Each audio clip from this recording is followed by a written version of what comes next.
The Frog Prince by the Brothers Grimm. One fine evening a young princess put on her bonnet and clogs and went out to take a walk by herself in a wood. And when she came to a cool spring of water that rose in the midst of it, she sat herself down to rest a while.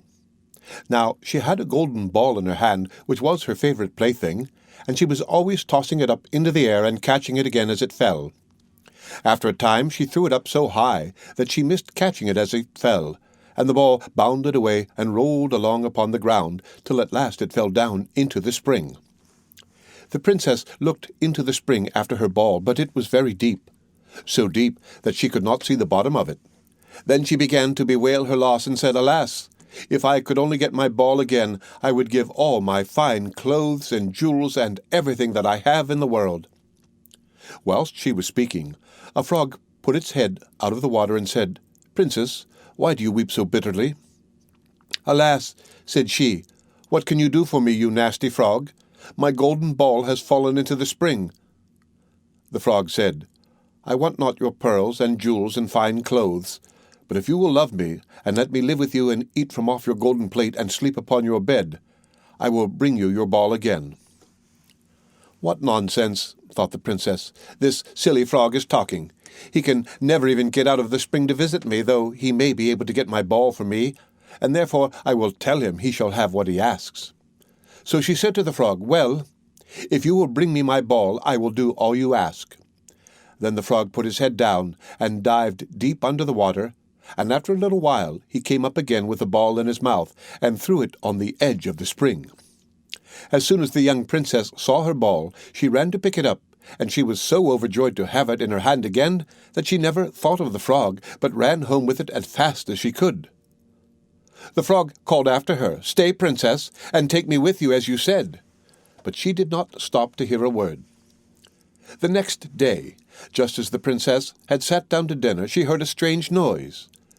Tap, tap, plash, plash, as if something was coming up the marble staircase, and soon afterwards there was a gentle knock at the door, and a little voice cried out and said, "Open the door, my princess dear, open the door to thy true love here, and mind the words that thou and I said, by the fountain cool in the greenwood shade."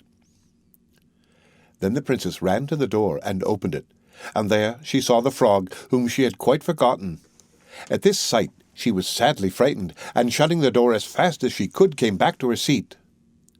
The king, her father, seeing that something had frightened her, asked her what was the matter. "There is a nasty frog," said she, "at that door, that lifted my ball for me out of the spring this morning. I told him that he should live with me here, thinking that he could never get out of the spring, but there he is at the door, and he wants to come in." While she was speaking, the frog knocked again at the door and said, "Open the door, my princess dear, open the door to thy true love here, and mind the words that thou and I said, by the fountain cool in the greenwood shade." Then the king said to the young princess, "As you have given your word, you must keep it, so go and let him in."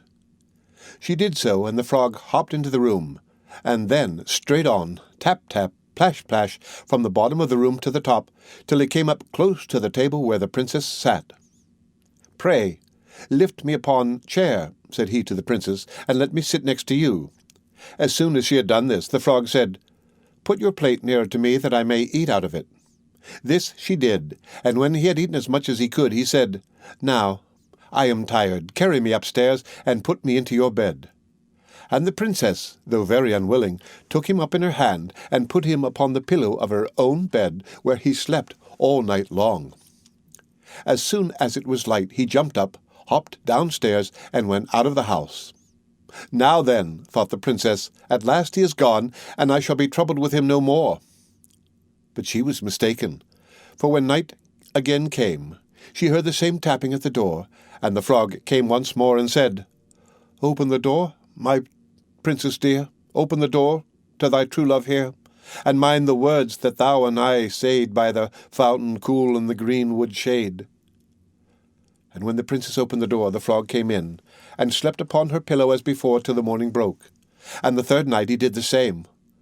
But when the princess awoke on the following morning, she was astonished to see, instead of the frog, a handsome prince gazing on her with the most beautiful eyes she had ever seen, and standing at the head of her bed.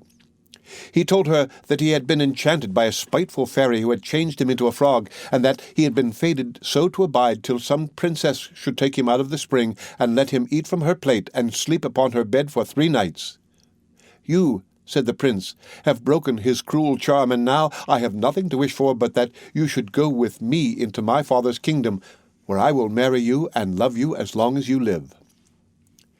The young princess, you may be sure, was not long in saying yes to all this, and as they spoke, a gay coach drove up, with 8 beautiful horses decked with plumes of feathers and a golden harness, and behind the coach rode the prince's servant, faithful Heinrich, who had bewailed the misfortunes of his dear master, doing his enchantment so long and so bitterly that his heart had well nigh burst.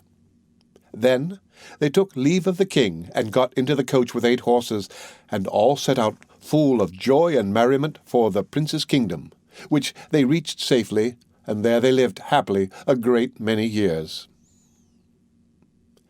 The End of The Frog Prince by the Brothers Grimm. Read by Rick Kishner for Lit2Go on the web at fcit.usf.edu.